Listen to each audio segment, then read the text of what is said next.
Hello sir, recording start ಆಗಿದೆ. ನೋಡಿ, ಗಮನ ಎಲ್ಲೋ ಇದ್ರೆ ಹೀಗೆ ಆಗೋದು. ಸಾರಿ. ನಮಸ್ತೆ ಫ್ರೆಂಡ್ಸ್, ಎಲ್ಲರಿಗೂ ಕೋಚಲ್ ಟ್ರೇಡರ್ಗೆ ಸ್ವಾಗತ. ನಾನು ನಿಮ್ಮ ಶ್ರೀನಾಥ್. ಓಕೆ, ಇವತ್ತಿನ ಟಾಪಿಕ್ ಇತ್ತಲ್ಲ, ಇದು ತುಂಬಾ ತುಂಬಾ ತುಂಬಾ ತುಂಬಾ ತುಂಬಾ ಇಂಪಾರ್ಟೆಂಟ್. ಯಾಕಂದ್ರೆ ಈಗ ಸೀರೀಸ್ ಮಾಡೋದ್ರಲ್ಲಿ ಇದು ಮೇನ್ ಟಾಪಿಕ್, ಅದ ಪಲ್ಸ್ ಅಂತ ಹೇಳ್ಬೋದು ನೀವು. ಯಾಕೆ ಅಂತ ಹೇಳಿದ್ರೆ ಇದು ನಿಮ್ಮಲ್ಲಿ ಕರೆಕ್ಟಾಗಿ ಗೊತ್ತಾಯ್ತಂತಾದ್ರೆ ನಿಮ್ಮ ಟ್ರೇಡಿಂಗ್ ಲೈಫು ಝೂಮ್, ಖಂಡಿತವಾಗ್ಲೂ ಝೂಮ್, ಇದ್ರ ಯಾವುದೇ ನೋ ಡೌಟ್. ಅದನ್ನೇ ನಾನು ಇವತ್ತು ಪರ್ಟಿಕ್ಯುಲರ್ ಆಗಿ ನಿಮಗೆ ತಿಳಿಸ್ಲಿಕ್ಕೆ ಬಂದಿದ್ದೀನಿ. So I am too much of excited. So ನಿಮ್ಮೆಲ್ಲ ಎಕ್ಸೈಟ್ಮೆಂಟ್ ಇದೆ ಅಂತ ಅನ್ಸುತ್ತೆ. ಬಿಸಿ ಇದ್ರೆ ವಿಡಿಯೋ ಸ್ಟಾಪ್ ಮಾಡಿ ಮತ್ತೆ ಪುರ್ಸೋದಾದಾಗ ನೋಡ್ಕೊಡಿ. ಯಾಕೆ ಅಂತ ಹೇಳಿದ್ರೆ ಇದರಲ್ಲಿರೋ ವಿಷಯಗಳು ಅಷ್ಟು ವ್ಯಾಲ್ಯೂಯಬಲ್ ಇದೆ. ಸೊ ಇದು ನೀವು ಅರ್ಥ ಮಾಡ್ಕೊಂಡ್ರಿ ಅಂತಾದ್ರೆ ನಿಮ್ಮ ಲೈಫು ಟೋಟಲಿ ಚೇಂಜಸ್ ಆಗೋದ್ರಲ್ಲಿ ನೋ ಡೌಟ್. ಓಕೆನಾ? ಸೊ ಅದು ಏನ್ ಟಾಪಿಕ್ ಅಂತ ನೋಡಿದಾಗ ಆಲ್ರೆಡಿ ನೀವು ತಮ್ಮನೆಲ್ಲ ನೋಡಿರ್ತೀರಿ, ರೈಟ್? Yes, right. ಓಕೆ, ಆದ್ರೆ ನಾವು ವಿಷಯ ಹೇಳೋದಂದ್ರೆ ಇಟ್ಸ್ ಅವೇರ್ನೆಸ್, ಅಂದ್ರೆ ಜಾಗೃತಿ, ಗಮನ ಅಲ್ವಾ? ನಾವು ಎಲ್ಲಿ ಗಮನವಾಗಿ ಕೊಟ್ಟು ಮಾಡ್ತೀವೋ ಅಲ್ಲಿ ನಾವು ಸಕ್ಸಸ್ ಆಗ್ತೀವಿ. ಗಮನ ಕೊಡಬೇಕು ಅಲ್ವಾ? ಇದೆಲ್ಲ ಕಡೆ ಹೇಳ್ತಾ ಇದ್ದಾರೆ ಗಮನ ಕೊಡಿ, ಗಮನ ಕೊಡಿ. ಏನನ್ನು ಗಮನ ಕೊಡೋದು ಸರ್? ಏನನ್ನು ಗಮನ ಕೊಡೋದು? ನಾವು ಟ್ರೇಡರ್ಸ್ಗಳು ನಾವು ಏನನ್ನು ಗಮನ ಕೊಡೋದು? ನಾವು ಗಮನ ಕೊಡಬೇಕಾಗಿದ್ದು ಪ್ರತಿ ಒಂದು ಕ್ಯಾಂಡಲಿನ ಗಮನ ನಾವು ಕೊಡಬೇಕು. ಕರೆಕ್ಟ್ ಅಲ್ವಾ? ಅದು ಏನ್ ತಿಳ್ಕೊಳ್ಳೋದು, ಹೆಂಗ್ ತಿಳ್ಕೊಳ್ಳೋದು, ಏನ್ ಮಾಡೋದು ಅಂತ ಫಸ್ಟ್ ಫಾರ್ಮೋಸ್ಟ್ ನಾವು ಅದ್ರ ಬಗ್ಗೆ ತಿಳ್ಕೊಳ್ಳೋ ಮುಂಚೆ ಒಂದು ಬೇಸಿಕ್ ತಗೊಳ್ಳೋದು ಅಂತ ಹೇಳಿದ್ರೆ ಅವೇರ್ನೆಸ್ ಅನ್ನು ಏನ್ ಹೇಳಿದ್ದಾರೆ ಅಂತ ಹೇಳಿದ್ರೆ ಸಂಸ್ಕೃತದಲ್ಲಿ ಮೊದಲೇ ಹೇಳಿದ್ದಾರೆ ಪ್ರಜ್ಞಾನಂ ಬ್ರಹ್ಮಾನ್, ಅಂದ್ರೆ ಪ್ರಜ್ಞೆ, ಕಾನ್ಶಿಯಸ್, ಅವೇರ್ನೆಸ್, ಜಾಗೃತಿ ಎಲ್ಲ ಪ್ರಜ್ಞೆ. ಹೇಳ್ತು ಬೈತೀವಲ್ಲ, ಅವ್ನು ಪ್ರಜ್ಞೆನೇ ಇಲ್ಲ ಮಾಡಿ. ಗಾಡಿ ಓಡಿಸ್ಬೇಕಾದ್ರೆ ಪ್ರಜ್ಞೆ ಇಟ್ಕೊಂಡು ಓಡಿಸು ಅಂತೀವಿ. ಕರೆಕ್ಟ್ ಅಲ್ವಾ? ನಾವು ಬೈತೀವಿ ಅಂದ್ರೆ ಗಮನ ಕೊಟ್ಟು ಓಡಿಸು, ಎಲ್ಲಿ ತಲೆ ಎಲ್ಲೋಗಿದೆ ನಿಮ್ದು, ಇಲ್ಲಿಡು ಅಂತ ಹೇಳ್ತೀವಲ್ವಾ? ಅದೇ ಮೇನ್ ಆಗಿರುವಂತ ಟಾಪಿಕ್, ಅಂದ್ರೆ ಪ್ರಜ್ಞೆ. ನಾವು ಪ್ರಜ್ಞೆ ಹೇಳ್ತಾರಲ್ಲ, ಮನಸ್ಸಿಟ್ಟು ಮಾಡಿದ್ರೆ ಏನ್ ಕೆಲಸವನ್ನ ಸಾಧನೆ ಮಾಡ್ಬೋದು. ಮನಸ್ಸನ್ನು ಇಡುವುದು ಅಂದ್ರೆ ಏನನ್ನು ಇಡುದು? ಅದೇನು ಬಾಟ್ಲ ಅಥವಾ ಏನಾದ್ರು ಒಂದು ವಸ್ತುವ ತಂದು ಇಡೋಕೆ? ಅಂದ್ರೆ ಗಮನ ಕೊಡಿ, ಗಮನ ಕೊಟ್ಟು ಮಾಡಿ, ಅವಾಗ ನಿಮ್ಗದು ಸಕ್ಸಸ್ ಕಡೆ ಕರ್ಕೊಂಡು ಹೋಗುತ್ತೆ. ಕರೆಕ್ಟ್ ಅಲ್ವಾ? ನಾವು ಗಮನ ಕೊಡ್ತಾ ಇಲ್ವಾ ಸರ್? ಹಂಗಾದ್ರೆ ಅಬ್ಸಲ್ಯೂಟ್ಲಿ ರೈಟ್. ಯಾಕೆ? ನಾವು ಗಮನ ಕೊಟ್ಟಿದ್ರೆ ನೀವಾಗ್ಲಿ ನಾವಾಗ್ಲಿ ಪರಿಸ್ಥಿತಿ ಬರ್ತಿರ್ಲಿಲ್ಲ. ಸೊ ನಾವೀಗ ಆ ಪರಿಸ್ಥಿತಿ ಇದೀವಿ ಅಂದ್ರೆ ನಮ್ಮ ಗಮನ ಕಮ್ಮಿ ಆದದ್ದರಿಂದ. ಏನೆಲ್ಲ ಕಮ್ಮಿ ಮಾಡಿದ್ವಿ ಗಮನ ಕೊಡದೆ? ಕರೆಕ್ಟ್, ಮಾರ್ಕೆಟ್ ಡೈರೆಕ್ಷನ್ ಬಗ್ಗೆ ಗಮನ ಕೊಡ್ಲಿಲ್ಲ, ಮಾರ್ಕೆಟಿನ ಕ್ಯಾಂಡಲ್ಸ್ ಗಳ ಬಗ್ಗೆ ಗಮನ ಕೊಡ್ಲಿಲ್ಲ, ಮಾರ್ಕೆಟ್ನ ರೂಲ್ಸ್ ಫಾಲೋ ಮಾಡೋದನ್ನ ನಾವು ಗಮನ ಕೊಡ್ಲಿಲ್ಲ, ಟಾರ್ಗೆಟ್ ಸ್ಟಾಪ್ ಲಾಸ್ ಬಗ್ಗೆ ಗಮನ ಕೊಡ್ಲಿಲ್ಲ, ಎಂಟ್ರಿ ಬಗ್ಗೆ ಗಮನ ಕೊಡ್ಲಿಲ್ಲ. ನೋಡಿ ಏನೆಲ್ಲ ತಪ್ಪಾಗಿದೆ ತೆಗೆದು ನೋಡಿ. ನಾನು ಎಂಟ್ರಿ ಮಾಡ್ಬೇಕಾದ್ರೆ ಸ್ವಲ್ಪ ನೋಡ್ಕೊಬೇಕಿತ್ತು, ಅಲ್ಲೊಂದು ರೆಸಿಸ್ಟೆನ್ಸ್ ಇತ್ತು, ಅದನ್ನ ನಾನು ಗಮನ ಕೊಡ್ಲಿಲ್ಲ, ಅದು ನನಗೆ ಸ್ಟಾಪ್ ಲಾಸ್ ಇಟ್ಟು ಮಾಡ್ತು. ಹೇಳ್ತೀವ? ಅದೇ ಟಾರ್ಗೆಟ್ ನಾನು ಬುಕ್ ಮಾಡ್ಕೋಬೇಕಿತ್ತು, ಇದನ್ನು ಸ್ವಲ್ಪ ಹೋಗ್ತೇನೆ ಅಂತ ಎಕ್ಸ್ಪೆಕ್ಟ್ ಮಾಡ್ಕೊಂಡೆ. ಯಾಕೆ ಎಕ್ಸ್ಪೆಕ್ಟ್ ಮಾಡಿದೆ?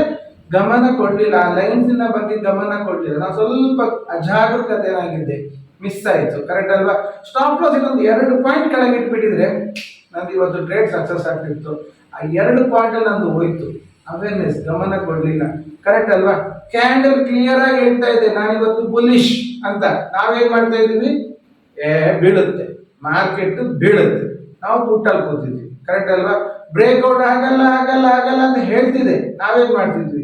ಆಗುತ್ತೆ ಆಗುತ್ತೆ ಯಾಕೆ ಮಾಡ್ತಿದ್ವಿ ಸರ್? ನಮ್ಗೆ ಹುಚ್ಚಿತ್ತ?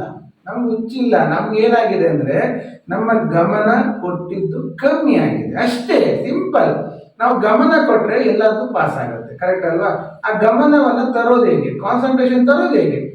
ಕಾನ್ಸಂಟ್ರೇಷನ್ ಅಂತ ಎಲ್ಲ ತಗೊಂಡು ಕಣ್ಣು ಮುಚ್ಕೊಂಡು ಇದು ಕಾನ್ಸಂಟ್ರೇಷನ್ ಬರುವುದಿಲ್ಲ ಸರ್.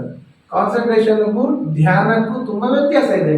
ಕಾನ್ಸಂಟ್ರೇಷನ್ ಅಂತ ಹೇಳಿದ್ರೆ ಏನಂದ್ರೆ ಅದು ನನಗೆ ಇಷ್ಟವಾದ ಸಬ್ಜೆಕ್ಟ್ ಆಗಿರ್ಬೇಕು, ನನ್ನ ಪ್ರೀತಿ ಪಾತ್ರವಾದ ಸಬ್ಜೆಕ್ಟ್ ಆಗಿರ್ಬೇಕು. ಆಟೋಮೆಟಿಕ್ ಆಗಿ, ಈಗ ಉದಾಹರಣೆಗೆ ಹೇಳ್ಬೇಕಂದ್ರೆ ನಿಮ್ಗೆ ಎಕ್ಸಾಂಪಲ್ಸ್ ಕೊಟ್ಟಾಗ ನಿಮ್ಗೆ ಅನುಭವ ಬರುತ್ತೆ. ಈಗ ಡ್ರೈವಿಂಗ್ ಸರ್, ಡ್ರೈವಿಂಗು ನೀವು ಡ್ರೈವಿಂಗ್ ಸ್ಕೂಲ್ಗೆ ಹೋಗಿ ಕಲಿಬೇಕಾದ್ರೆ, ಸ್ಟಾರ್ಟಿಂಗ್ ಅಲ್ಲಿ ಹೋಗ್ಬೇಕಾದ್ರೆ ನೀವು ಹೆಂಗ್ ಗಮನ ಕೊಟ್ಟು ಡ್ರೈವಿಂಗ್ ಕಲಿತಿದ್ರಿ? ಹೆಂಗ್ ಕೊಡ್ತಿದ್ರಿ? ಕಾರಲ್ಲಿ ಕೂತಾಗ ಏನು ಎಕ್ಸಲೇಟರ್ ಎಲ್ಲಿದೆ, ಕರೆಕ್ಟಾಗಿ ಬ್ರೇಕ್ ಎಲ್ಲಿದೆ, ಕ್ಲಚ್ಚು, ಗೇರು, ಕನ್ನಡಿ, ಹಿಂಗೆ ಮುಂದೆ ಕೂತಿಟ್ಕೊಡ್ತೀವಿ. ಕರೆಕ್ಟ್ ಅಲ್ವಾ? ಹಿಂಗೆ ಮುಂದೆ ಕೂತ್ಕೊಂಡು ಸ್ಟೇರಿಂಗ್ ಇಟ್ಕೊಡ್ತೀವಿ. ಯಾಕೆ? ನಮ್ಮ ಗಮನ ಅಷ್ಟು ಅಕ್ಯುರೇಟ್ ಆಗಿ ಮಾಡ್ಕೊಡ್ತೀವಿ. ಯಾಕೆಂದ್ರೆ ನಮ್ಗದು ವಸ್ತು ಕಲಿಬೇಕು. ಹೋಗ್ತಾ ಹೋಗ್ತಾ ಏನಾಗುತ್ತೆ? ಡ್ರೈವಿಂಗು ಬಂದು ನಮ್ಗದು ಸಬ್ ಕಾನ್ಶಿಯಸ್ ಫೀಡ್ ಆಗಿ ಹೋಗುತ್ತೆ. ಫೀಡ್ ಆಗಿ ಹೋಗುತ್ತೆ ಎಲ್ಲಿಗೆ ಅಂತ ಹೇಳಿದ್ರೆ ಹೋಗ್ತಾ ಹೋಗ್ತಾ ನಾವು ಮಾತಾಡ್ಕೊಂಡು ಹೋಗ್ತೀವಿ, ಡ್ರೈವಿಂಗ್ ಮಾಡ್ತೀವಿ, ಹಾಡು ಕೇಳ್ಕೊಂಡು ಡ್ರೈವಿಂಗ್ ಮಾಡ್ತೀವಿ, ಹೋಗ್ತಾ ಹೋಗ್ತಾ ಆಚೆ ಈಚೆ ಯಾವ್ಯಾವ ಅಂಗಡಿಗಳಿವೆ ನೋಡ್ಕೊಂಡು ಹೋಗ್ತೀವಿ. ಕರೆಕ್ಟ್ ಅಲ್ವಾ? ನಾವು ಕ್ಲಚ್ ಅಲ್ಲಿ ನೋಡ್ತೀವಿ, ಇಲ್ಲ ಯಾವುದೋ ಸಡನ್ ಯಾವ್ದಾದ್ರು ಅಡ್ಡ ಬಂದ್ರೆ ಪಟ್ಟ ನಮ್ಮ ಕಾಲು ಆಟೋಮೆಟಿಕ್ ಆಗಿ ಬ್ರೇಕ್ ಹತ್ರ ಬರುತ್ತೆ. ಹೆಂಗೆ ಬರುತ್ತೆ? ಯಾಕೆಂದ್ರೆ ನಾವು ಬ್ರೈನಿಗೆ ಅದರ ಮೆಸೇಜ್ ಅನ್ನ ಕಳಿಸಿ ಕಳಿಸಿ ಕಳಿಸಿ ಕಳಿಸಿ ಅದನ್ನ ಟ್ಯೂನ್ ಅಪ್ ಮಾಡಿ ಇಟ್ಕೊಂಡಿದೀವಿ, ಅದನ್ನ ತಯಾರು ಮಾಡಿ ಇಟ್ಕೊಂಡಿದ್ದೀವಿ. ಆ ತಯಾರು ಮಾಡಿ ಇಟ್ಕೊಂಡಿದ್ರಿಂದ ಅದೇನಾಗುತ್ತೆ, ಆಟೋಮೆಟಿಕ್ ಆಗಿ ಅದನ್ನ ಮುಂದೆ ತಗೊಂಡು ಹೋಗುತ್ತೆ. ನಾವು ಹಾಗಾದ್ರೆ ಟ್ರೇಡಿಂಗ್ ಅಲ್ಲಿ ಅಂತ ಮಾಡ್ತಾ ಇಲ್ವ ಸರ್? ಖಂಡಿತವಾಗ್ಲೂ ಇಲ್ಲ. ಏನ್ ಮಾಡ್ತಾ ಇಲ್ಲ? ಯೂನಿವರ್ಸಲ್ ಲೈನ್ಸ್ ಗಮನ ಕೊಡಲ್ಲ. Previous day open, previous day close, high low ಎಲ್ಲ ಇದೆ, ನಾವು ಗಮನ ಕೊಡ್ತೀವಿ? ಕೊಡಲ್ಲ. ಒಂದ್ ದಿವಸ ನೋಡ್ತೀವಿ, 2 ದಿವಸ ಮತ್ತೆ ಬಿಡ, ಅದೆಲ್ಲ ಎಂತ ಇದೆ. ನನಗೆ ಇವತ್ತು ಏನೋ ಒಳ ಮನ್ಸು ಹೇಳ್ತಿದೆ, ಇವತ್ತು ಮಾರ್ಕೆಟ್ ಮೇಲೋಗುತ್ತೆ. ಒಳ ಮನ್ಸು ಹೇಳೋದಕ್ಕಿಂತ ನಮ್ಮ ಗಮನ ಅಲ್ಲಿ ಇತ್ತು ಮಾಡಿದ್ರೆ, ಒಳ ಮನ್ಸು ಹೇಳ್ತಿದೆ ಕರೆಕ್ಟ್ ಮೇಲೋಗುತ್ತೆ ಅಂತ, ಅದು ಎಲ್ಲಿಂದ ಅಂತ ಬೇಕಲ್ಲ. ಎಲ್ಲಿಂದ ಮೇಲೋಗುತ್ತೆ? ಪ್ರೀವಿಯಸ್ ಡೇ ಓಪನಿಂಗ್ ದಾಟಿ ನಿಂತ ಮೇಲೋಗುತ್ತೆ. ಅದು ನೋಡ್ಬೇಕಲ್ವ, ಅದನ್ನ ಅಬ್ಸರ್ವ್ ಮಾಡ್ಬೇಕಲ್ವ. ಆ ಅಬ್ಸರ್ವೇಷನ್ಗೆ ನಾವು ಏನ್ ಮಾಡ್ಬೇಕು? ಜ್ಞಾನ ಅಂದ್ರೆ ನಮ್ಮ ಪ್ರಜ್ಞೆ ತಂದಲ್ಲಿ ಇಡಬೇಕು. ಪ್ರಜ್ಞೆ ತಂದಿಟ್ಟು ನಾವು ಮಾಡಿದ್ರೆ ಆಟೋಮೆಟಿಕ್ ಆಗಿ ನಾವು ನಮ್ಮ ಸಕ್ಸಸ್ಫುಲ್ ಟ್ರೇಡರ್ ಆಗ್ಲಿಕ್ಕೆ ಎಲ್ಲ ರೀತಿಯನ್ನು ಇಡ್ತೀವಿ. ನಮ್ಮ ಯಾವಾಗೆ ನಿಮ್ಗೆ ಹೇಳಿದ್ದೆ ಏನು, ನಮ್ಮ ರೂಲ್ ಬೋರ್ಡ್ ಇರಬೇಕು. ನಮ್ಮ ರೂಲ್ ಬೋರ್ಡ್ ಇದ್ರೆ ಏನಾಗುತ್ತೆ, ನಮ್ಮ ಪ್ರಜ್ಞೆಗೆ ಬಂದಿರುತ್ತೆ. ಇವತ್ತು ನಾನು ಏನಕ್ಕೆ ಮಾಡ್ಲಿಕ್ಕೆ ಬಂದಿದ್ದೀನಿ, ನಾನು ಇವತ್ತು ಏನ್ ಮಾಡ್ತಾ ಇದ್ದೀನಿ, ನಾನು ಏನ್ ಟ್ರೇಡರ್, ನಾನು ಯಾಕೆ ಮಾಡ್ತಾ ಇದ್ದೀನಿ ಎಲ್ಲ ಅರ್ಥ ಆಗೋಗುತ್ತೆ. ಅರ್ಥ ಆಗೋಯ್ತು ಅಂತ ಹೇಳಿದ್ರೆ ನಮ್ದೊಂದು ಕ್ಲಿಯರ್ ಇದ್ರೆ, ಕ್ಲಾರಿಟಿ ನಮ್ಮ ಪ್ರಜ್ಞೆಯಲ್ಲಿ ಇದ್ರೆ ನಾವು ತಪ್ಪು ಮಾಡೋದು ಕಮ್ಮಿ. ಪ್ರಜ್ಞೆ ತಪ್ಪಿದ್ರೆ ಮಾತ್ರ ಪ್ರಜ್ಞಾನಿಧಿ ಏನ್ ಹೇಳ್ತಾರೆ, ಅವನು ಕೋಮದಲ್ಲಿದ್ದಾನೆ. ಯಾಕೆ? ಅವನಿಗೆ ಪ್ರಜ್ಞೆ ಇಲ್ಲ. ಈಗ ನಾವು ಟ್ರೇಡರ್ಸ್ ಕೋಮದಲ್ಲಿದ್ದೀವಾ? ನೋಡಿದ್ರೆ ಈಗ ಹಂಗೆ ಆಗಿದೆ. ಏನಾಗಿದೆ sir? Green by, red cell. ಮೊನ್ನೆ ಒಂದು ಎಕ್ಸಾಂಪಲ್ ಆಯ್ತು, ನಮ್ಮ ಸ್ಟೂಡೆಂಟ್ಸ್ ಹತ್ರ ಮಾತಾಡ್ತಾ ಇರ್ಬೇಕಾದ್ರೆ ಸ್ಪಾಟ್ ಅಲ್ಲಿ green green green green green ಹೋಗ್ತಾ ಇದೆ ಸರ್. ಸರ್ ರ್ಯಾಲಿ ಹೋಗ್ತಿದೆ, ಸರ್ ರ್ಯಾಲಿ ಹೋಗ್ತಿದೆ. ಹೌದಾ? ನಾವು ಎಲ್ಲಿ ನೋಡೋದು ನಮ್ಮ ದುಡ್ಡನ್ನ? ನಾವು ನೋಡೋ ದುಡ್ಡು ಎಲ್ಲಿ ತಗೊಳ್ತಿದೀವಿ? ಆಪ್ಷನ್ಸ್ ಅಲ್ಲಿ. ಅಲ್ಲಿ ಮೂವ್ ಆಗ್ತಿಲ್ಲ, ಅದನ್ನೇ ಗಮನ ಕೊಡ್ತಿಲ್ಲ. ಓ ಕರೆಕ್ಟ್ ಸರ್. ನೋಡಿ ನಮ್ಮ ಗಮನ ಎಲ್ಲ ಫುಲ್ ಸ್ಪಾಟ್ ಚಾರ್ಟ್ ಅಲ್ಲಿ ಇದೆ ಸರ್. ಸ್ಪಾಟ್ ಚಾರ್ಟ್ ಅಲ್ಲಿ ಇದೆ. ಸ್ಪಾಟ್ ಅಲ್ಲಿ ಮೂವ್ ಆಗ್ಬೇಕಾದ್ರೆ ನಾವು ಅದು ಮೂವ್ ಆಗ್ತಿದೆ ಅಂದ್ರೆ ತಗೊಳಕ್ ಹೋಗ್ತೀವಿ, ಇಲ್ಲಿ ಮೂವೇ ಆಗ್ತಾ ಇಲ್ಲ. ಅವನಲ್ಲಿ ಟಾರ್ಗೆಟ್ ರೀಚ್ ಆಗಿರ್ತಾನೆ, ಇಲ್ಲಿ ಮೂವೇ ಆಗಿರಲ್ಲ. ಅವನು ಟಾರ್ಗೆಟ್ ರೀಚ್ ಆದ್ಮೇಲೆ ರಿವರ್ಸ್ ಆಗ್ತಾನೆ, ನಾವಿಲ್ಲಿ ತಗೊಳೋದಕ್ಕಿಂತ ಸ್ಟಾಪ್ ಲಾಸ್ ಆಗುತ್ತೆ. ಸೊ ಸ್ಪಾಟ್ ಅಲ್ಲಿ ಆಗೋದಕ್ಕೂ ಆಪ್ಷನ್ಸ್ ಅಲ್ಲಿ ಆಗೋದಕ್ಕೂ ಟ್ಯಾಲಿ ಆಗ್ಬೇಕಲ್ವಾ? ನಾವದು ಗಮನ ಕೊಡೋದಿಲ್ಲ. ಕರೆಕ್ಟ್ ಅಲ್ವಾ? ಮಾರ್ಕೆಟ್ ಕ್ಲಿಯರ್ ಆಗಿ ಹೇಳುತ್ತೆ ನಾನು ರೀಟೆಸ್ಟ್ ಮಾಡಿ ಬಿಡ್ತಾ ಇದ್ದೀನಿ ಅಂತ. ನಾವು ರೀಟೆಸ್ಟ್ ಮಾಡ್ಬೇಕಾದ್ರೆ ಸಿ ತಗೊಳ್ತೀವಿ, ಏನಂತ? ಮಾರ್ಕೆಟ್ ಮೇಲೆ ಹೋಗುತ್ತೆ ಅಂತ. ಯಾಕೆ ಅಂದ್ರೆ ನಾನು ಏನ್ ಹೇಳಕ್ ಬರ್ತಾ ಇದ್ದೀನಿ ಅಂದ್ರೆ, ಅವೇರ್ನೆಸ್ ಅನ್ನೋದು ನಾವು ಟ್ರೇಡರ್ಸ್ಗಳಿಗೆ 6 ಗಂಟೆ ಬೇಕು ಸರ್. 6 ಅವರ್ಸ್ ನಮಗೆ ಅವೇರ್ನೆಸ್ ಬೇಕು.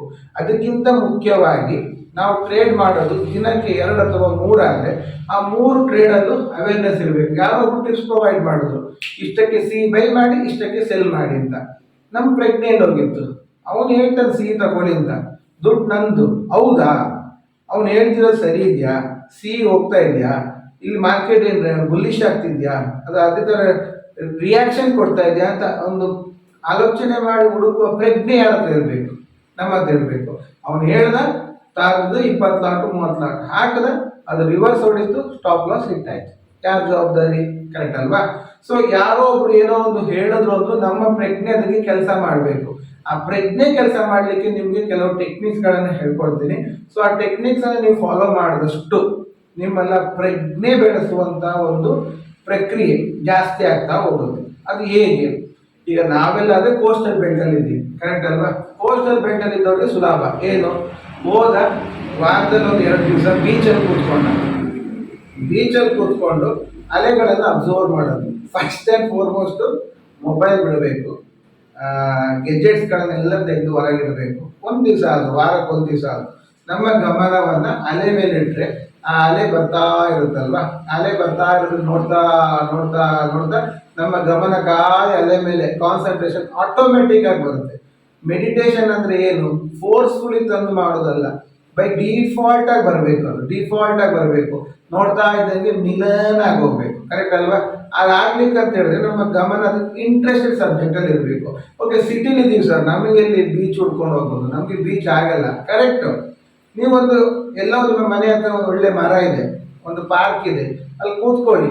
ಅಕ್ಕಿಗಳಿದ್ರೆ ಅಕ್ಕಿಗಳನ್ನು ನೋಡಿ, ಮರಗಳನ್ನು ನೋಡಿ, ನಿಮ್ಮ ಮೈಂಡ್ ಅದನ್ನೇ ಅಬ್ಸರ್ವ್ ಮಾಡ್ತಾ ಇದ್ರೆ ಆಗಬೇಕು. ಎಲ್ಲೂ ಇಲ್ಲ ಸರ್. ನಮ್ಮ ಈಗಿನ ಒಂದು ಬೆಂಗಳೂರಲ್ಲಿ ಮರಗಳು ಹುಡುಕೋದೇ ಕಷ್ಟ ಆಗಿದೆ. ಕರೆಕ್ಟ್ ಅಲ್ವಾ? ಕೆಲವು ಸಿಟಿಗಳಲ್ಲಿ ಅಕ್ಕಿಗಳು ಇಲ್ವೇ ಇಲ್ಲ ಸರ್, ಏನ್ ಮಾಡೋದು?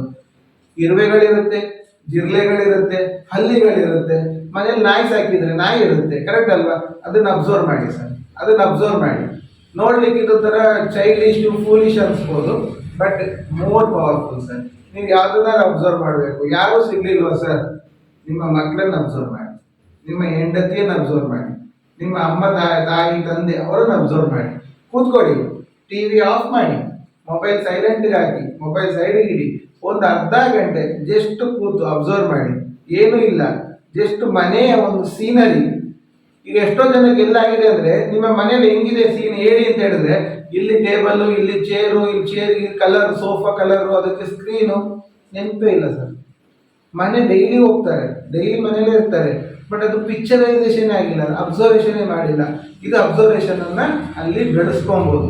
ಈ ಅಬ್ಸರ್ವೇಷನ್ ನ ಈ ಫೀಲ್ಡ್ ಅಲ್ಲಿ ಬೆಳೆಸಿದಾಗ ನಮ್ಮ ಈ ಫೀಲ್ಡ್ಗೆ ಹೆಲ್ಪ್ ಆಗುತ್ತೆ. ಯಾರಿಗೆ ಹೇಳ್ತಾರಲ್ಲ, ಕೆಲವರು ಹೇಳ್ತಾರೆ ಸರ್ ನೀವು ಅದು ಹೆಂಗ್ ಸರ್ ಕರೆಕ್ಟಾಗಿ ಕಂಡುಹಿಡಿತೀರಿ, ಅದು ಬಂದಾಗ ಇದು ನೋಡಿ ರೆಸಿಸ್ಟೆನ್ಸ್ ತಗೊಳ್ತೀರಿ, ಸಪೋರ್ಟ್ ತಗೊಳ್ತೀರಿ. ಅಬ್ಸರ್ವೇಷನ್ ಜಾಸ್ತಿ ಮಾಡಿ ಮಾಡಿ ಮಾಡಿ ಏನೂ ಇಲ್ಲ. ಹೋಗಿ ಸರ್ ಬಸ್ ಸ್ಟಾಪಲ್ಲಿ ಕೂತ್ಕೊಳ್ಳಿ, 4 ಜನ ಓಡಾಡ್ತಿರ್ತಾರೆ, ಅವ್ರನ್ನ ಅಬ್ಸರ್ವ್ ಮಾಡಿ. ಮೊಬೈಲ್ ಬಿಡಿ, ಅಬ್ಸರ್ವ್ ಮಾಡಿ, ಮಾತಾಡಕ್ಕೆ ಹೋಗ್ಬೇಡಿ, ಜಸ್ಟ್ ಅಬ್ಸರ್ವ್ ಮಾಡಿ. ಅಬ್ಸರ್ವೇಷನ್ ಮಾಡ್ತಾ ಮಾಡ್ತಾ ಮಾಡ್ತಾ ನಿಮ್ಮಲ್ಲಿ ಆ ಒಂದು ಅವೇರ್ನೆಸ್ ಜಾಸ್ತಿ ಆಗ್ತಾ ಹೋಗುತ್ತೆ. ಆ ಅವೇರ್ನೆಸ್ ನಿಮ್ಮ ಟ್ರೇಡಿಂಗ್ ಲೈಫನ್ನು ಸಕ್ಸಸ್ ಕಡೆಗೆ ಕರ್ಕೊಂಡು ಹೋಗ್ಲಿಕ್ಕೆ ಹೆಲ್ಪ್ ಮಾಡುತ್ತೆ. ಓಕೆನಾ? ಸೆಕೆಂಡ್ ಫೋರ್ಮೋಸ್ಟ್ ಎಲ್ಲರಿಗೂ ಒಂದು ಹೆಲ್ಪ್ ಆಗುವಂಥದ್ದು, ನಿಮಗೆ ಎಲ್ಲರಿಗೂ ಟೀ ಅಥವಾ ಕಾಫಿ ಅಥವಾ ಏನಾದರೂ ಒಂದು ಕುಡಿಯೋ ಅಭ್ಯಾಸ ಇರುತ್ತೆ. ಬೇರೆ ತಗೋಬೇಡಿ, ನಾನು ಹೇಳ್ತಾ ಇರೋದು ಹಾಟ್ ಕಾಫಿ, ಟೀ ಇಂದ ಕುಡಿಯೋ ಅಭ್ಯಾಸ ಇರುತ್ತೆ, ಕರೆಕ್ಟ್ ಅಲ್ವಾ? ಅದನ್ನ ಕುಡಿಬೇಕಾದ್ರೆ ನಾವು ಎಷ್ಟು ಸರಿ ಕಾಫಿ ಕುಡಿತೀವಿ, ಎಷ್ಟು ಸರಿ ಟೀ ಕುಡಿತೀವಿ, ಕರೆಕ್ಟ್ ಅಲ್ವಾ? ಆ ಟೀ ಕುಡಿದಾಗ ಆ ಟೀಯನ್ನ ಅನುಭವಿಸಿ ಕುಡೀರಿ, ಅಬ್ಸರ್ವ್ ಮಾಡಿ ಕುಡೀರಿ. ಆ ಟೀಯಲ್ಲಿರೋ ಫ್ರಾಗ್ರೆನ್ಸ್, ಆ ಒಂದು ಸ್ಮೆಲ್, ಆ ಟೀ ಸ್ಮೆಲ್ ಹೆಂಗ್ ಬರ್ತಿದೆ, ಅದ್ರಲ್ಲಿ ಏನು ಸ್ಮೆಲ್ ಜಾಸ್ತಿ ಕಾಣ್ತಿದೆ, ಹಾಲಿಂದ ಟೀ ಪೌಡರ್ದ, ಸಕ್ಕರೆ ಅದರಲ್ಲಿ ಇದೆ ಟೀಯಲ್ಲಿ, ಆ ಸಕ್ಕರೆ ನನಗೆ ರುಚಿ ಸಿಗ್ತಾ ಇದೆಯಾ ಅಬ್ಸರ್ವ್ ಮಾಡಿ. ಆ ಬಿಸಿ ಎಲ್ಲಿ ತಾಗ್ತಾ ಇದೆ, ನಾಲಿಗೆಗೆ ತಾಗ್ತಿದ್ಯಾ, ಅಪ್ಪರ್ ಪ್ಯಾಲೆಟ್ಗೆ ತಾಗ್ತಿದ್ಯಾ, ಒಳಗೆ ಗಂಟ್ಲಿಗೆ ತಾಗ್ತಿದ್ಯಾ, ಆ ಬಿಸಿ ಎಲ್ಲಿವರೆಗೆ ಹೋಗ್ತದೆ, ಕರೆಕ್ಟಾ? ಇದುವರೆಗೆ ಯಾರು ಅಬ್ಸರ್ವ್ ಮಾಡಿರ್ತೀರಾ? ಹೋದ ಟೀ ಕುಡ್ದ, ಏನೋ ಮಾತಾಡ್ತಾ ಟೀ ಕುಡ್ದ, ಕರೆಕ್ಟ್? ಆ ಟೀ ಕುಡಿಬೇಕು, ಜಸ್ಟ್ ಅಬ್ಸರ್ವ್ ಮಾಡಿ. ಆ ಟೀ ಏನಾಗ್ತಾ ಇದೆ, ಆ ಟೀ ಒಳಗೆ ಹೋದಾಗ ಏನಾಗ್ತಾ ಇದೆ, ಟೀ ಗಂಟ್ಲಿಗೆ ಇಳಿಬೇಕಾದ್ರೆ ಏನಾಗುತ್ತೆ ಅಬ್ಸರ್ವ್ ಮಾಡಿ. ಎಲ್ಲಿ ಹೋಗುತ್ತೆ, ಹೊಟ್ಟೆ ಒಳಗೆ ಹೋಗೋವರೆಗೆ ನಮ್ಗೆ ಗೊತ್ತಾಗೋದು ಗಂಟ್ಲಿವರೆಗೆ ಮಾತ್ರ, ಕರೆಕ್ಟ್ ಅಲ್ವಾ? ಆಮೇಲೆ ಏನಾಗ್ತದೆ ಗೊತ್ತಾಗಲ್ಲ. ಆದ್ರೂ ತುಂಬಾ ಬಿಸಿ ಇರೋ ಟೀ ಇದ್ರೆ ನಿಮ್ಗೆ ಈ ಎದೆ ಭಾಗದಲ್ಲಿ ಇಳಿಬೇಕಾದ್ರೆ ಗೊತ್ತಾಗುತ್ತೆ, ಅದರಲ್ಲಿ ಆ ಹಾಟ್ನೆಸ್ ಇಳಿಯೋದು ಗೊತ್ತಾಗುತ್ತೆ, ಕರೆಕ್ಟ್ ಅಲ್ವಾ? ಇನ್ನೂ ಜಾಸ್ತಿ ಬಿಸಿ ಇದ್ರೆ ಅಥವಾ ಖಾರ ಇರೋ ವಸ್ತು ತಿಂದ್ರೆ ನಿಮ್ಗೆ ಅದು ಹೊಟ್ಟೆಯಲ್ಲಿ ಗೊತ್ತಾಗುತ್ತೆ, ಬಗ ಬಗ ಅನ್ನುತ್ತೆ, ಕರೆಕ್ಟ್ ಅಲ್ವಾ? ಬಿಸಿ ಬಿಸಿ ಟೀ ಕುಡಿದೆ ಹೊಟ್ಟೆರ ಬಗ ಬಗ ಅಂತ, ಕರೆಕ್ಟ್? ಅದು ಹಿಂಗೆ ಗೊತ್ತಾಗುತ್ತೆ. ಅಬ್ಸರ್ವ್ ಮಾಡಿ, ಅವಾಗ ಆಟೋಮೆಟಿಕ್ ಆಗಿ ನಿಮ್ಗೆ ಅದರ ಒಂದು ಅನುಭವ ಸಿಗಕ್ಕೆ ಶುರು ಆಗುತ್ತೆ. ನಿಮ್ಮಲ್ಲೇ ಆ ಒಂದು ಅಬ್ಸರ್ವೇಷನ್ ಸ್ಕಿಲ್ ಜಾಸ್ತಿ ಆಗ್ತಾ ಹೋಗುತ್ತೆ, ಪ್ರಜ್ಞೆ ಜಾಸ್ತಿ ಆಗ್ತಾ ಹೋಗುತ್ತೆ, ಅವೇರ್ನೆಸ್ ಜಾಸ್ತಿ ಆಗ್ತಾ ಹೋಗುತ್ತೆ.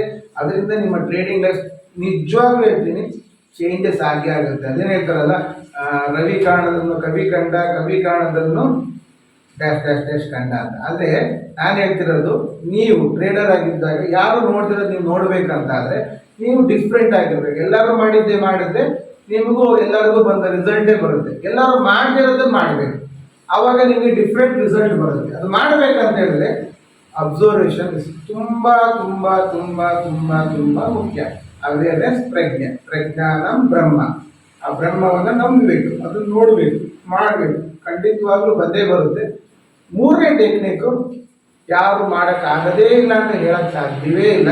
ಯಾಕೆ ಅಂತ ಹೇಳಿದ್ರೆ, ಒಂದು ಯಾರೇ ಒಬ್ಬ ವ್ಯಕ್ತಿ ಹುಟ್ಟಿದಾಗಿಂದ ಸಾಯೋವರೆಗೂ ಅವನೊಟ್ಟಿಗೆ ಇರುತ್ತೆ. ಅವನು ಇದನ್ನೋ ಇಲ್ಲೋ ಅಂತ ಗೊತ್ತಾಗೋದೇ ನಮ್ಮ ಉಸಿರಾಟದಿಂದ, ಕರೆಕ್ಟ್ ಅಲ್ವಾ? ಇದೆಲ್ಲರೂ ಮಾಡಲೇಬೇಕು. ಸೊ ಉಸಿರಾಟ ಮಾಡಬೇಕಾದ್ರೆ ಅಟ್ಲೀಸ್ಟ್ ದಿನ ಒಂದು 5 ನಿಮಿಷ ನಿಮ್ಮ ಉಸಿರಾಟವನ್ನ ಗಮನ ಕೊಡಿ, ಸಾಕು. ಈ ಉಸಿರಾಟ ಗಮನ ಕೊಟ್ಟರು ಆ ಉಸಿರು ಎಲ್ಲಿ ಹೋಗ್ತಿದೆ, ಎಡ ಮೂಗಿಂದ ಹೋಗ್ತಿದ್ಯೋ, ಬಲ ಮೂಗಿಂದ ಹೋಗ್ತಿದ್ಯೋ, 2 ಮೂಗಿಂದ ಈಕ್ವಲ್ ಆಗಿ ಹೋಗ್ತಿದ್ಯೋ, ಹೋಗಿದ್ದು ಎಲ್ಲಿವರೆಗೆ ಹೋಗುತ್ತೆ, ಶ್ವಾಸಕೋಶವರೆಗೆ ಹೋಗುತ್ತಾ? ನೀವು ಅಬ್ಸರ್ವ್ ಮಾಡಿ ನೋಡಿ. 5 ನಿಮಿಷ ನೀವು ಉಸಿರನ್ನು ಅಬ್ಸರ್ವ್ ಮಾಡಿದ್ರೆ ನಿಮಗೆ ಗೊತ್ತಾಗುತ್ತೆ, 3 ನಿಮಿಷದ ನಂತರ ನಿಮ್ಮ ಉಸಿರು ಶ್ವಾಸಕೋಶಕ್ಕೆ ಹೋಗೋದೇ ಇಲ್ಲ. ನಿಮ್ಗೆ ಅರ್ಥ ಆಗುತ್ತೆ. ಅದು ಉಸಿರು ಶ್ವಾಸಕೋಶ ಬಿಡಿ, ಈ ಮೂಗಿನ ಲೆವೆಲ್ ದಾಟಿ ಹೋಗುದಿಲ್ಲ. ನಿಮ್ಗೆ ಅರ್ಥ ಆಗುತ್ತೆ ಏನಕ್ಕೆ. ಅದನ್ನೇ ಹೇಳೋದು, ಆ ಉಸಿರನ್ನ ಬದಲಾಯಿಸಿ ತರೋದೇ ಅದನ್ನ ಬೇರೆ ಬೇರೆ ಯೋಗದಲ್ಲಿ ಹೇಳ್ತಾ ಹೋಗ್ತಾರೆ, ಅದು ಬೇರೆ, ಅದು ಟಾಪಿಕ್ ಚೇಂಜ್. ಬಟ್ ಆ ವಿಷಯ ಅಬ್ಸರ್ವೇಷನ್ ಅಂತ ಬರುತ್ತೆ. ಆ ಅಬ್ಸರ್ವೇಷನ್ ಮಾಡ್ತಾ ಮಾಡ್ತಾ ಮಾಡ್ತಾ ಟ್ರೇಡಿಂಗ್ ಮಾಡ್ತಾ ಇದ್ದೀವಿ, ಏನೂ ಇಲ್ಲ, ಈಗ ಯಾವುದೂ ಟ್ರೇಡ್ ಸಿಗಲಿಲ್ಲ, ಕೂತ್ಕೊಳ್ಳಿ, ಈ ಉಸಿರಾಟದ ಮೇಲೆ ಗಮನ ಕೊಡಿ.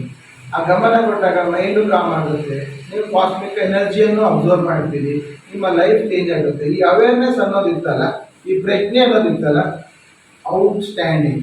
ಇದು ಒಂದೇ ನಿಮ್ಮ ಜೀವನದ ಮಂತ್ರ ಆಗಿದ್ರೆ, ಯಾರು ಅವೇರ್ ಆಗಿದ್ದಾರೋ, I am a good trader ಅಂತ ಅವೇರ್ ಆಗಿದ್ದಾರೋ, ನಾನು ಏನು ಥಿಂಕ್ ಮಾಡ್ತಾ ಇದ್ದೀನಿ, ನಾನು ಗ್ಯಾಮ್ಲರ್ ಆಗಿ ಥಿಂಕ್ ಮಾಡ್ತಾ ಇದ್ದೀನೋ ಅಥವಾ ಟ್ರೇಡರ್ ಆಗಿ ಥಿಂಕ್ ಮಾಡ್ತೀನೋ ಅನ್ನೋ ಒಂದು ಪ್ರಜ್ಞೆ, ನಾನು ಒಟ್ರಾಸಿ ಟ್ರೇಡ್ ಮಾಡ್ತಾ ಇದ್ದೀನೋ ಅಥವಾ ಕರೆಕ್ಟಾಗಿರೋ ಟ್ರೇಡ್ ಮಾಡ್ತೀನೋ ಅನ್ನೋ ಪ್ರಜ್ಞೆ, ನಿಮ್ಮಲ್ಲಿ ಆ ಪ್ರಜ್ಞೆ ಬೆಳೆದಷ್ಟು ನೀವು ಖಂಡಿತವಾಗ್ಲೂ ಸಕ್ಸಸ್ಫುಲ್ ಟ್ರೇಡರ್ ಆಗ್ತೀರಿ. ಆ ಸಕ್ಸಸ್ಫುಲ್ ಟ್ರೇಡರ್ ಆಗಿ ನೋಡೋದಕ್ಕೆ ನನಗೂ ಖುಷಿ, ನೀವೆಲ್ಲರೂ ಸಕ್ಸಸ್ಫುಲ್ ಆಗಬೇಕು ಅಂತ ಆಸೆ ನನಗೂ ಇದೆ. ಸೊ ಇನ್ನೂ ಹೆಚ್ಚಿನ ಮಾಹಿತಿಗಳು ಬೇಕಿದೆ, ನಮ್ಮ ನೆಕ್ಸ್ಟ್ ಅಪ್ಕಮಿಂಗ್ ವಿಡಿಯೋಸ್ಗಳನ್ನು ಮಿಸ್ ಮಾಡದೆ ನೋಡಿ. ಈ ರೀತಿ ಹೊಸ ಹೊಸ ಟಾಪಿಕನ್ನು ನಾವು ನಿಮಗೋಸ್ಕರ ಹುಡುಕಿ ತರ್ತೀವಿ. ನಮಗೂ ಮೋಟಿವೇಶನ್ ಅಗತ್ಯ ಇದೆ, ನಾವು ಅಬ್ಸರ್ವ್ ಮಾಡ್ತಾನೆ ಇದ್ದೀವಿ, ನಾವು ಪ್ರೆಗ್ನೆಂಟ್ ನೋಡ್ತಾ ಇದ್ದೀವಿ, ಎಷ್ಟು ಜನ ಲೈಕ್ ಮಾಡ್ತಾರೆ ಅಂತ, ಎಷ್ಟು ಜನ ಸಬ್ಸ್ಕ್ರೈಬ್ ಮಾಡ್ತಾರೆ ಅಂತ, ಎಷ್ಟು ಜನ ಕಮೆಂಟ್ ಮಾಡ್ತಾ ಇದ್ದಾರೆ ಅಂತ, ಸೊ ಎಷ್ಟು ಜನ ಶೇರ್ ಮಾಡ್ತಾ ಇದ್ದಾರೆ ಫ್ರೆಂಡ್ಸ್ಗಳಿಗೆ ಅಂತ. ಯಾವುದೇ ಫೀಲ್ಡ್ ಆಗಿರ್ಬೋದು, ಟ್ರೇಡಿಂಗ್ ಅಂತ ತೆಗೆದು ಬೇರೆ ಫೀಲ್ಡ್ ಆಗ್ತಾರೆ, ಎಲ್ಲದಕ್ಕೂ ಪ್ರಜ್ಞೆ ಅನ್ನೋದು ಬೇಕೇ ಬೇಕು, ಕರೆಕ್ಟ್ ಅಲ್ವಾ? ಅದನ್ನ ಬೆಳೆಸಿ, ಅದರಿಂದ ಸಕ್ಸಸ್ ಆಗುತ್ತೆ. ಜಾಸ್ತಿ ತಿಳ್ಕೊಬೇಕು, ನಾನು ಸಕ್ಸಸ್ಫುಲ್ ಆಗಬೇಕು, ಇನ್ನೂ ಒಂದು ಔಟ್ಸ್ಟ್ಯಾಂಡಿಂಗ್ ಆಗಬೇಕು, ಬಾಕಿಯೋರ್ಗಿಂತ ನಾನು ಡಿಫ್ರೆಂಟ್ ಆಗಿರ್ಬೇಕು ಅಂತ ಹೇಳಿದ್ರೆ ಬನ್ನಿ ನಮ್ಮೊಟ್ಟಿಗೆ ಕೋರ್ಸ್ಗೆ ಕೈ ಜೋಡಿಸಿ ಅಂತ ಹೇಳ್ತಾ, ಆ ಕೋರ್ಸಲ್ಲಿ ನಿಮ್ಗೆ ಇನ್ನೂ ಇದನ್ನ ಪ್ರಾಕ್ಟಿಕಲ್ ಆಗಿ ಎಕ್ಸ್ಪೀರಿಯನ್ಸ್ ಮಾಡಿಸಿ ಅದರಲ್ಲಿ ನಿಮ್ಮ ಒಂದು ಔಟ್ಕಮ್ ಅನ್ನು ನಾವು ನಿಮ್ಮ ಕಣ್ಣು ಮುಂದೆನೆ ತೋರಿಸಿಕೊಳ್ಳುವಂತಹ ಪ್ರಯತ್ನ ನಾವು ಮಾಡ್ತೀವಿ ಅಂತ ಹೇಳ್ತಾ ಇವತ್ತಿನ ವಿಡಿಯೋವನ್ನು ಕಂಪ್ಲೀಟ್ ಮಾಡ್ತಾ ಇದ್ದೀನಿ. Thank you friends, thank you very much.